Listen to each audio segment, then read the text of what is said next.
And we're back with another edition of Inside Sports Fantasy Football. It's Gerald Glassford coming right back at you here from Inside Sports Fantasy Football, Pop Culture Cosmos, Game Source, and the Lakers Fast Break podcast. Just want to truly thank you so much for listening to all of our shows this year. But you know what? He is back again after a 2-week hiatus. We were scouring the bars all over America, but we found him. We've dragged him out of the bars. Kicking and screaming, by the way. But he is back and strong nonetheless. He's a good man indeed. You got to check out his not a show. good man. You're always a good man. You know me. I always think you're a good man. Unless TJ tells me. Well, he might tell you for sure. Don't listen to the Lakers Fast Break podcast then. Because, yeah. Anyways. Just kidding. We always say nice things about you there. Yeah, Again, I'm sure. It's Voice from the Underground, the podcast. You got to check it out today on every major podcast format where they cover pop culture, they cover sports, they cover politics, they cover cigars, and so much more. Three great guys, including Big Haas, also as well TJ Johnson, who also appears with me on the Lakers Fast Break podcast. And of course, this man right here, it is Jason Dutch. And Jason, welcome back, my friend. It's championship time, man. All the money's on the line. I know in my ESPN league, it's 2 weeks, so it's over the course of 2 weeks. I don't know. Oh my God, I hate that. I can't stand it sounds like it's not in every league. I'm only in the ESPN leagues do I seem to go through 2 week. Usually it's just like 1 week type deals, but yeah, this is a 2 week scenario for me. I'm going in the championship game. I'm so excited, but I hope you've had a great season as well in fantasy football. They do that in baseball too, and I hate that. But yeah, it's. I mean, I guess the idea is that the better team wins. But what I find happening all too often is I lose. Well, do you have any good championship memories from your past in fantasy football? Yeah, I mean, I was just talking. I'm in the finals in my league that I care about the most. Excuse me. Well, we all have that league that we care about the most. I've been in this league since 1999. Same guys with most of the same guys. And, like I said, my first ever quarterback in that league was Dan Marino. So my second ever quarterback was Troy Aikman. I had both of them as their careers ended. Troy's after one game, but yeah, I mean, I'll never forget a lot of those days. I had one championship in 2007. That was my first ever fantasy football championship that mattered, like not from a free league on Yahoo or whatever. But the first one that I ever had that mattered. And that year I ended up I had LaDainian Tomlinson, I had Peyton Manning. I had three good receivers, so I don't recall who they were. I want to say like Rod Smith might have been one of them. I don't remember if that's accurate. But about 5-6 games into the season, I made it. Larry Johnson had gotten hurt. And he was on a different team, and the guy traded him to me, and he ended up missing a couple games, and then he came back, and he was Larry Johnson again. You remember Larry Johnson from the Chiefs. So I had Larry Johnson, Tomlinson, and Manning, and then whoever my receivers were. Like I said, I don't remember. I want to say maybe Ocho Cinco was one of them, but but that team was pretty good, and I went to the finals that year. And our league has forever been $1,000 prize, right? It's always been $1,000 prize. $100 a guy, 10 guys, and $1,000. It's $950 to the first place, and $50 to whoever wins the consolation tournament. Often we would do a split, right, for the money. They get the two people in the playoffs would get together and offer a split. I was playing a guy who had Tom Brady, Randy Moss. This was the year the Patriots went undefeated, right, until the Super Bowl when Boss caught the ball in his head. And he had like 4 guys from the Patriots. And this guy had done this so many times. His name's Derek.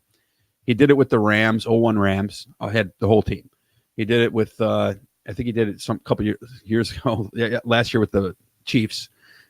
He just loves trying to do it. And every year it backfires on him, right? He always ends up going to the Super Bowl and losing. So I offered him, I was like, do you want to do the split? He was like, no, I'm going to smother you. I have all the Patriots, right? So guess what? Patriots had a down week. I think Brady only threw 1 touchdown pass, and I want to say that was Corey Dillon when he was the running back there. But yeah, I won that league. So that was a great memory, and he's always regretted not splitting that with me because that was ended up being $450. So, then I won in 2013, 2015, and now this year I'm in the finals. And the team I'm playing is 6-7. I finished 10-3, and he barely snuck into the playoffs. But Yahoo right now is favoring him to beat my team. Of course, he's got Russell Wilson, Kelsey. Trying to think, he just lost his receiver from Tampa Bay. I'm sure he'll pick up Perryman because he's got the top waiver. We'll talk about that in a minute. But he's got a pretty good team. New England defense, of course, so who I'm sure will kill. But New England defense has brought a lot of teams this year into the championships that do not really deserve to be in the championships. New England defense has been weird. Well, I'll tell you what, it has been, but they are number one for a reason. I've had San Francisco for most of the year. I made a quick change during the course of the playoffs for 1 week due to matchups, and it helped me tremendously. I'm actually going into the playoffs right now, into the championship finals for the next 2 weeks, and I'm rolling. I'm telling you what, I'm scoring higher than anybody else. 17? Pardon? It's week 16, 17? That is correct. So ESPN is doing it a little bit differently than, and again, so this is over the course of 2 weeks. And in fact, I've been in the playoffs for 2 weeks now, and I'm just hoping for this kind of return I've had the past 2 weeks going forward. So I know there's other individuals listening out there that are also ready to make the changes or tweaks necessary. So what are your preparations that you look for doing, especially in such a monumental time? Yeah, for me, I can go ahead and say, you know what, I can try some things in the first week, and if they don't work out, I can go back to what got me there in the second week. But with you, I know it's going to be an situation where it's a one-time only type deal. So what are the preparations you need to make in accordance to what you're doing with a one-time only, one game only championship final for fantasy football? I got asked this question by 2 people yesterday, and my answer is always the same. Go with who got you there. NSYS. Never sit your studs in the playoffs, barring weirdness. I mean, if you have, say, okay, there's a guy that's in a league that I'm in. He somehow managed to have Deshaun Watson and Lamar Jackson. So he's been starting Lamar Jackson every single week. He's going to start. He already said he's starting Watson next week because they're playing Tampa Bay. You know what I mean? So, I mean, outside of that, and I mean, like, Watson is not a slouch by any stretch. I have Watson. No, but he has been struggling. I've been able to win as my starting quarterback. I only popped in Drew Brees on 1 week and Aaron Rodgers on another, but I have them all on my roster. So I'm kind of like, which one should I go with? But right now, ESPN projects Deshaun Watson because, like you said, they're playing Tampa Bay as probably the highest scoring option still at this point in time. Yeah, I mean, and if he went with Lamar Jackson, what's the odds that he's going to do terribly, right? But the Ravens probably are going to take their foot. I think it's possible that they take their foot off the accelerator slightly because it's almost impossible that they're not going to get a bye. Home field throughout. Excuse me. Yeah, they want that. I have a little cough today, but I think that 9 times out of 10 you got to go with your studs. So understandable, but also weather has to play in a factor as well because we are now at that point where weather can dictate some of these games, whether it's high wind or whether it's also as well some things such as rain, snow, things of that nature. There has to be some sort of things that you have to plan out there. So please also check the weather reports because, yes, weather is a determining factor with some of these games, whether or not you'll see more running, where you see more passing and things of that nature. Yeah, doorbell rang there. Sorry about that. No worries. But was it Amazon coming to drop you off? No. Worse than that, my daughter, of course, forgot to bring her key with her. So starts ding, ding, ding, ding, ding, ding. Bring your key with you, for the love of God. Okay. but yeah, so go with your studs. Like I said before, it's like there's a couple of cases where you might. I'll give you an example. So this upcoming week, I have a league where we don't. For the first time, we haven't started a tight end. We decided to vote tight end out this year in that same league we talked about. So we start 3 wide receiver / tight end, and then we have a flex, right? So technically, because PPR, you're going to start 4 wide receivers. So I have Tyreek Hill, I have Cortland Sutton, I have Robert Woods, I have Adam Thielen, and I have Kenny Galladay. I can only start 4 of those. So, there'll be some mix and match there. So it's kind of coming down to, do I go with Woods or do I go with Thielen, right? But typically I would go with Thielen over Woods, but Thielen just came back off injury and Woods just came off a crappy game. So, in situations like that, you really want to play the matchups. When it comes to like Galladay, Thielen, and Woods, all 3 of those guys are this week really similar. I mean, obviously Tyreek Hill is a no-brainer, and Cortland Sutton has a pretty a decent matchup. So it's going to come down to like playing the odds when it comes to those particular matchups. I know a lot of people are going crazy over Perryman with Tampa Bay. I know I'm going to be going against him next week, even though he's a free agent right now, because the guy I'm playing has the top waiver, and he had was it Goodwin,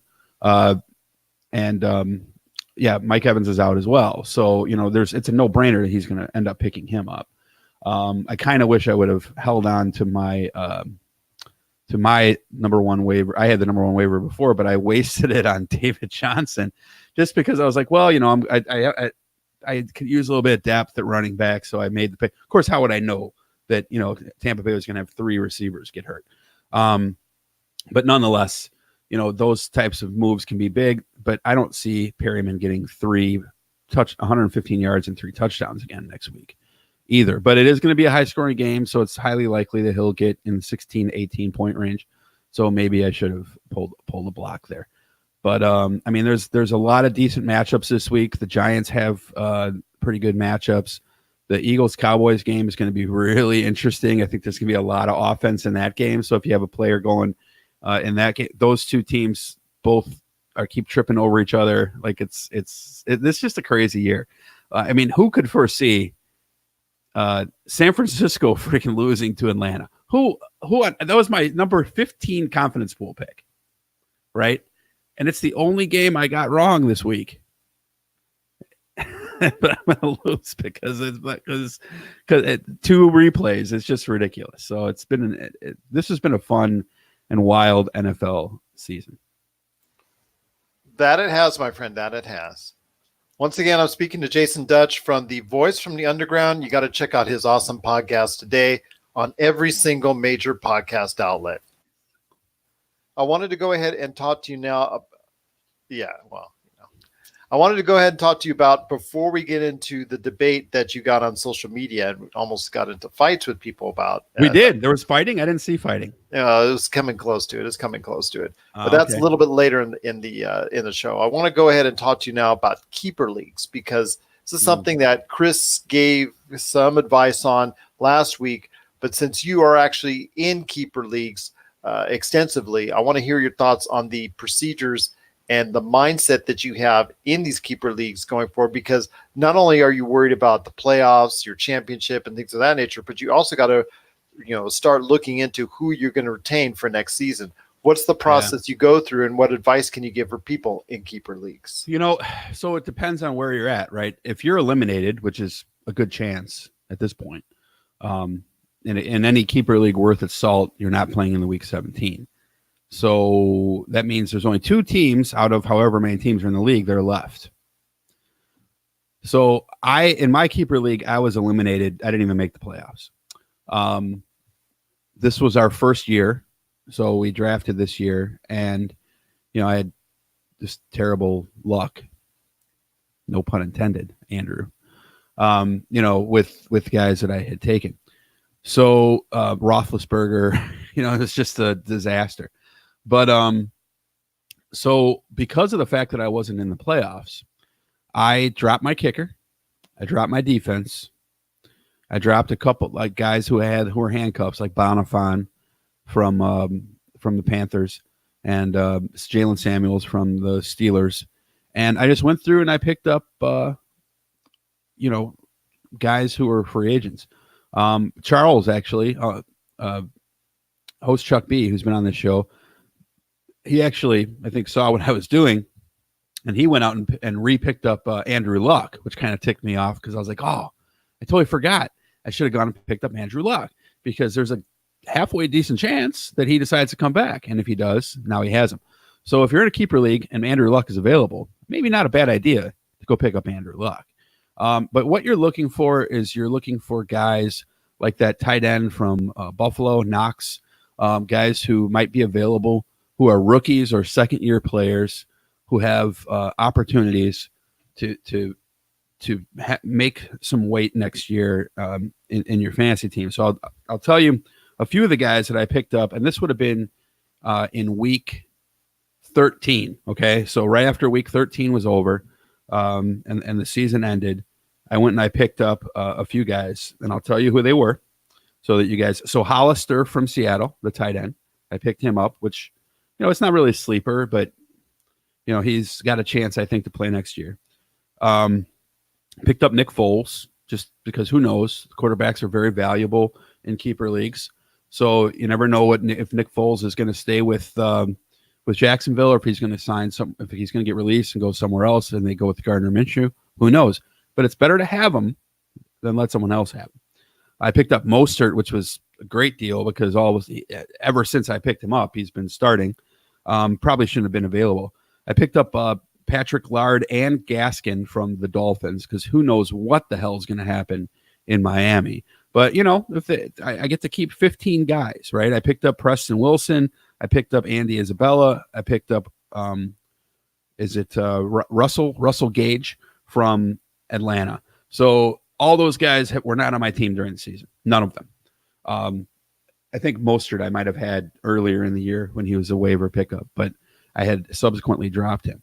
So, are any of those guys going to win me a league? I don't know, but that's the thing. There are guys who I think could have an impact next year. And as we finish out the playoffs and we finish out the Super Bowl and we get into, OTAs and we see what happens with the free agency and we see what happens with the draft. Keeper leagues, you don't have to draft until after the draft, right? Though usually you will draft early. Most keeper leagues draft first week of May.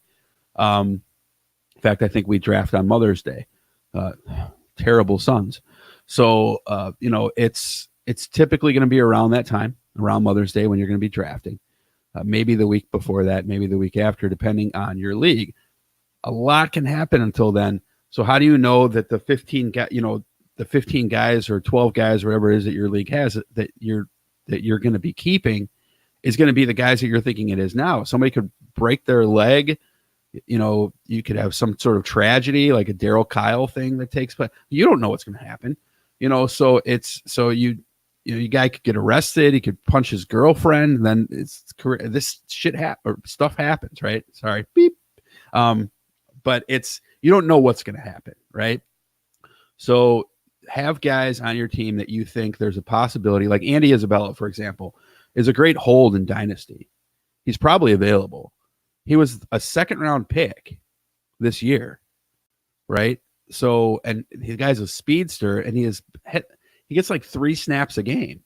But next year, he's going to be in his second year, and, we'll see what happens. He could be somebody that you cut, or it could end up that he pulls the wide receiver, the third wide receiver spot, then somebody else gets hurt before the season starts, and then he's getting drafted as a wide receiver too. You have no idea if that's going to happen or not right now.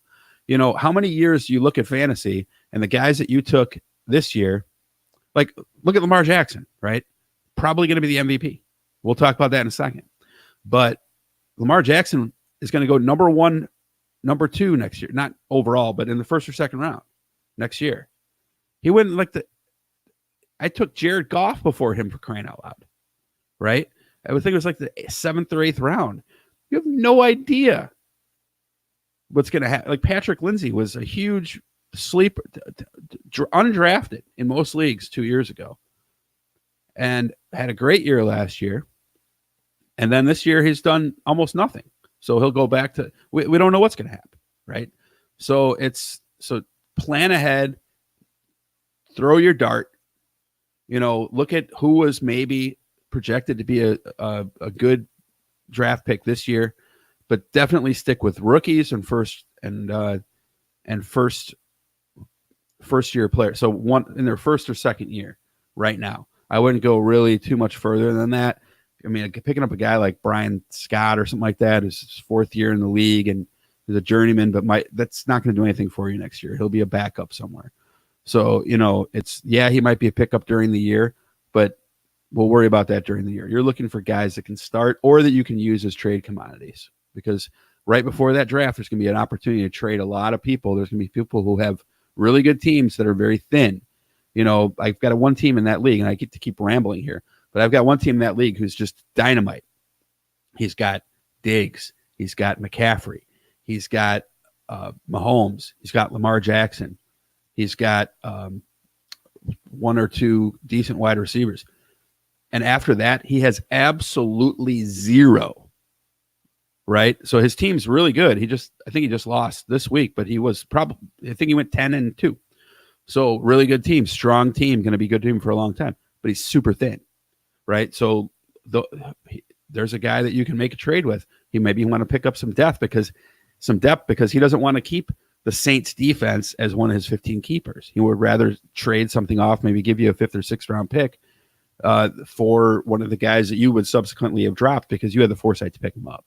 So this is super huge time. And because right now you can pick people up after the Super Bowl, real life Super Bowl, then you go into a dead period, depending on your league.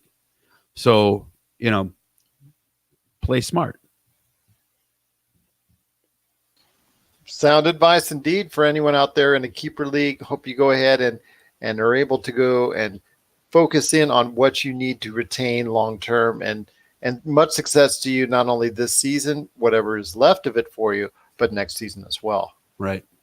Last thing we were going to do as far as before we head on out, and we're going to talk about the thing that almost broke social media, at least on your Facebook page, I should say. And that was the debate as far as, who is trending with 9 people. Yeah, trending with 9 people. MVP, McCaffrey versus Jackson. Now, this is not a debate. Well, in fact, people were bringing a debate as far as regular NFL MVP. I don't think there's any choice at all. I think Lamar Jackson is the NFL MVP going away. I think he already has it stuffed in his car because he already deserves it. He's had a tremendous season, and he's the reason why the Baltimore Ravens are where they are. Whereas McCaffrey, great season all around, performance and things of that nature, both running and receiving, but still he's not. The end result is like the Mike Trout of football. Okay, yeah, you did so great, but I love Mike Trout. Mike Trout. I love him to death, but does he really deserve MVP each and every time? It's hard to say because you're not on a winning team, and the same thing goes for here. Carolina Panthers, not a winning team. Yeah, 45 their coach. Yeah, just not enough for me. Riverboat Ronnie. Well, I'll tell you what. Ronnie Rivera. Yeah, there you go. Riverboat Ronnie Rivera. But also from a fantasy perspective, who is more valuable and who is ultimately the fantasy MVP? I am still going to go off of the numbers that he provided for me, or not provided for me, but he provided for the ESPN leagues. And that is, I'm going to probably go with Lamar Jackson once again because he was just truly head and shoulders above the rest. Okay, so I disagree with you on fantasy MVP. Fantasy MVP is Christian McCaffrey. Top to bottom, all day, done. It's that is not to say that Lamar Jackson was a slouch in any way, but the delta between Jackson's normal point output at quarterback and second, third, and fourth place is minimal compared to that of McCaffrey and second, third, and fourth place with running backs. McCaffrey has scored over 30 points in PPR I want to say, I counted this up earlier. 13 times over 20 points in my league, which was PPR, and still has a week left, right? And that includes a bye week, by the way. And then he had 1 week where he had 17 points, which he almost made 20, and the other week he had a bye week, and the other week he had 7, which was week 2, right? Which is distant memory. So he's had over 30, I want to say 4 times, possibly 5. And he's having over 40 once. That's ridiculous. Who is second place with running backs? I bet you can't even guess, right? It's. Well, I'm going to say Dalvin Cook. Dalvin Cook is, you guessed correctly, but the delta there is Dalvin Cook has like 8 games over 20 points, and he's missed a couple games with injury. And Dalvin Cook is a great talent, and you made a great, and like I said, this guy in my other league's got both of those guys, right? So, and still they make the finals. But the thing is that I just don't see how you can go with a Lamar Jackson. It's the difference is just ridiculous. And now in real life, and the thing with fantasy is it's pretend, right? So who cares? But the usually in fantasy it ends up being a running back. Like Tomlinson's, your Priest Holmes, and if you've been playing this game for a long time, like I have. I go back to Marshall Faulk. Marshall Faulk was the first McCaffrey. We used to have this saying. There's a bad word, 4-letter word starts with F, right? Everybody knows what it is. So people say, "Oh, I got effed." Well, we used to call it getting falked, right? FAULKED for Marshall Faulk. I got falked this week. Whenever you win against Falk, and we've kept that term forever. I got a falking. McCaffrey's been giving out falkings like there's no tomorrow, and he registered his place up this year with Tomlinson, with Priest Holmes, with Larry Johnson, with I almost said Alonzo Mourning. Larry Johnson and Alonzo Mourning, the other Larry Johnson, but going back to Charlotte Hornet days. I almost said Alonzo Mourning. Great seasons at running back for Alonzo Mourning. But, these are the guys who, were just like the no-brainers at Terrell Davis. These types of guys who just were amazing football players and amazing fantasy football players. And, there's 1 or 2 per year. Like you look at guys like Jamal Charles. Like Jamal Charles was that guy for like 1 year, maybe 2. Some of these guys did it for 5, 6, 7 years. So that's pretty outstanding. But yeah, McCaffrey's moved into that conversation. The real interesting thought though is going to be where does Saquon Barkley go next year? That's going to be something very interesting to talk about as the season gets closer, because he has not lived up to his number 1 overall pick status. But as far as real life MVP goes, I think it's closer than a lot of people have it. I think McCaffrey has to get serious consideration. If you would have asked me this question 3 weeks ago, I still would have said McCaffrey. I've been saying McCaffrey all year. It's on tape over and over and over again. I said it was over. I've changed my mind. Lamar Jackson is the MVP, but it's still close. Like I think that McCaffrey should get some votes. Now, the conversation came up on Facebook because Voice from the Underground, we deal with a lot of social issues and stuff like that, as to if McCaffrey wins, is it because of his skin color? And that is a really interesting question. What I think the NFL will do, though, is they won't be able to decide, so let's give it to Tom Brady. When in doubt, huh? Yeah, when in doubt, just give it to Tom Brady, right? That's because they will have filmed all of the games from the Baltimore Ravens, and also as well they would have filmed also all the games from Carolina, on the sidelines illegally. Yep. They've already watched Star Wars: The Return of Skywalker, The Rise of Skywalker. They've seen it already. They get all the film early. Exactly. But yeah, I mean, it's going to be interesting to see what happens there if McCaffrey does happen to win. Now, personally, I think if he wins it, it's deserved.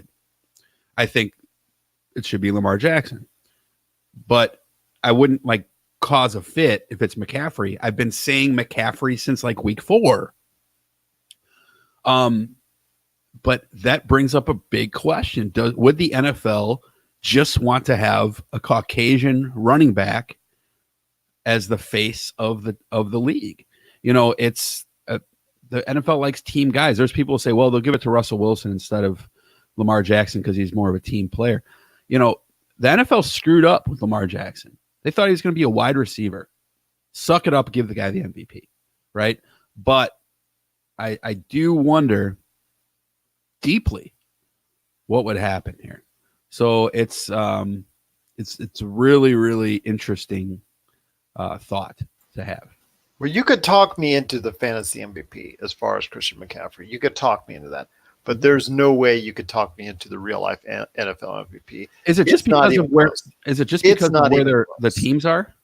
It's I mean, when you're on a team and you're last in your division, doesn't matter how good your season's having. You're last in your division.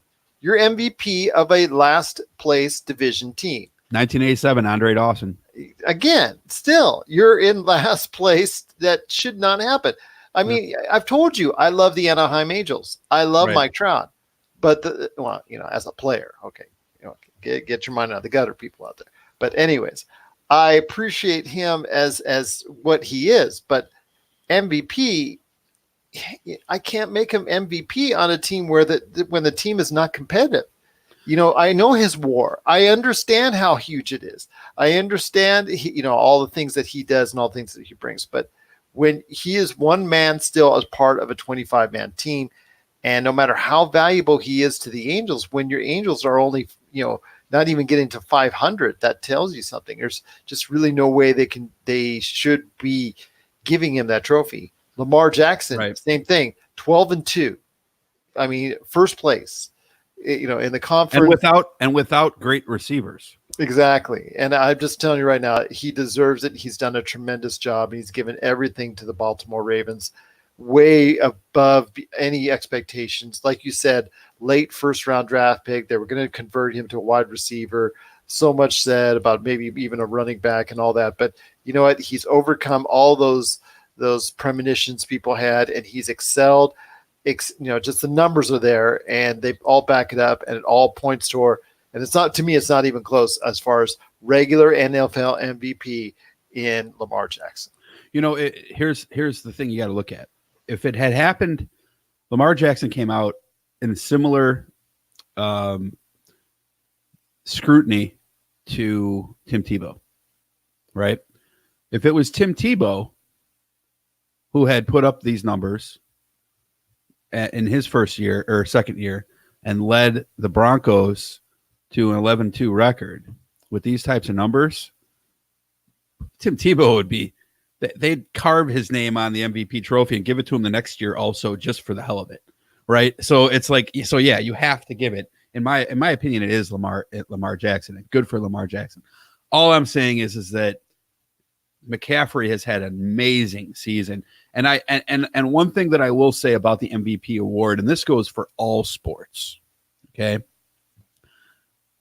I don't understand why it has to be for a good team.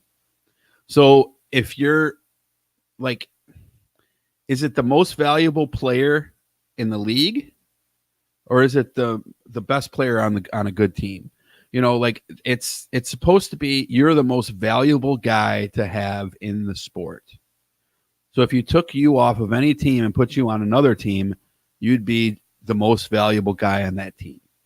Well, right? If you took Lamar Jackson off the Baltimore Ravens right now, they would not be 12-2. I can guarantee you that. I agree with you, but if you put Lamar Jackson on the Packers, are they sitting Aaron Rodgers? If you take Christian McCaffrey off the team, how much worse does it get? Probably one win. But you also have to remember Christian McCaffrey has not had his starting quarterback all year either. So, Cam Newton did get hurt. So, and that team has had some issues with the wide receiver corps as well. Samuel has not turned out to be the player that he was. That defense was supposed to be a lot better. Now, a lot of McCaffrey's yardage have come in garbage time.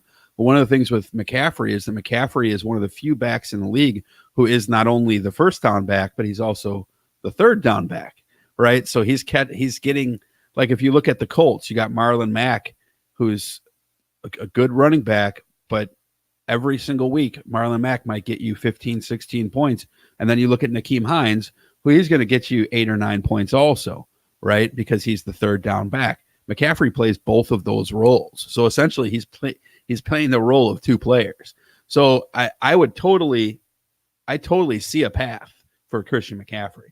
You know, and Saquon Barkley, you could say the same thing about Saquon Barkley if he was doing well, because he's the same, you know, he's also really the only other running back who's playing both roles. Kamara has, as it turns out, has not played that role this year. You know, maybe Fournette to a slight degree has played both roles, but, you know, obviously hasn't had the season. So, but again, as far as MVPs go, I've always shook my head at MVP awards through all four of the major sports as to what the award really is. Because if you're the best player in the game, you should be the most valuable player. Put Christian McCaffrey on any team in the NFL, and he's probably starting at running back. I can't even think of what. Would they sit him over Barkley? I don't know. I can't say that. I can't really say for sure. But I guarantee you, if he was on the Patriots, they're not sitting Tom Brady. I guarantee you, if he's on the Packers, they're not sitting Aaron Rodgers. I guarantee you, if he's on the Texans, they're not sitting Deshaun Watson. You know, so you have to look at it in that particular perspective. It's not, that doesn't mean should they. That means would they. So, you know, it's a really deep conversation. So I almost think there should be two different awards. There should be an award for best player in the game, and then maybe an MVP for for a team that is, you know, that has become the MVP award that we're looking at, and it doesn't matter, baseball, basketball, football, hockey. It always seems that they want to pick, and hockey, they call it the Smythe or whatever award, I forget, the trophy. They don't call it the MVP, but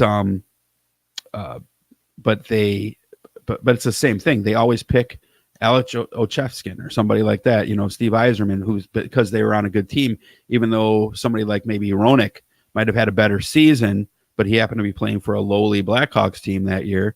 So, you know, or like guys like Eric Lindros, you know, who had good years, but, you know, they would give it to a player who was on a better team.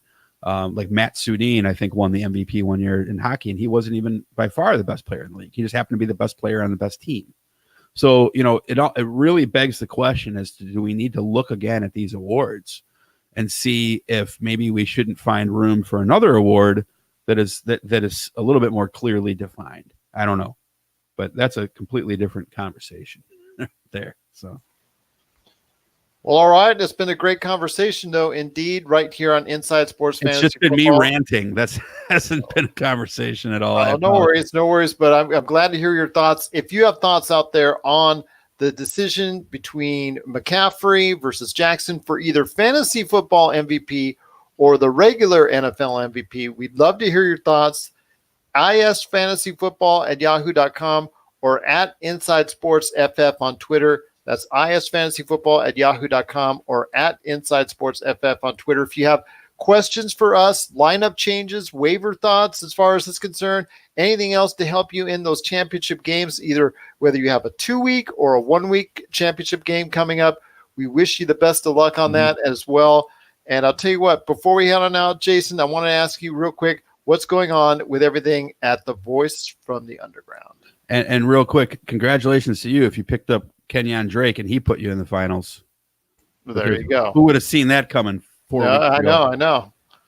But yeah, so Voice from the Underground, we're three guys talking politics and pop culture. So we talked a little bit about impeachment last week. We talked about some blackface scenarios. We usually have a cigar review.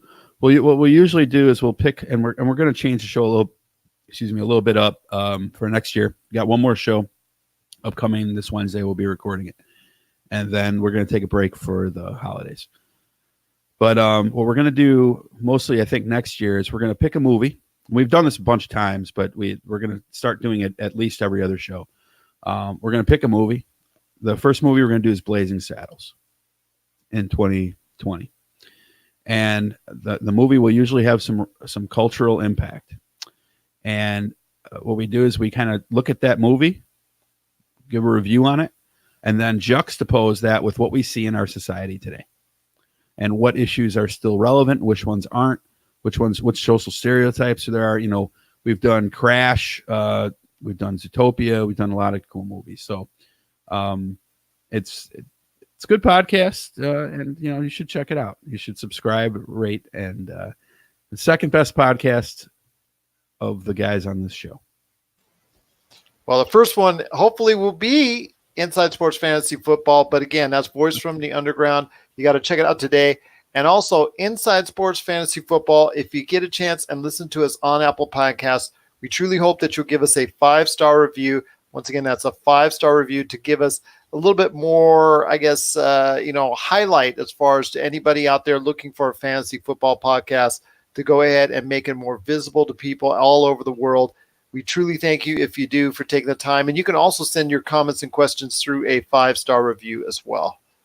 Well, all right, my friend, it's been great talking to you. I want to wish you luck with your championship game coming up.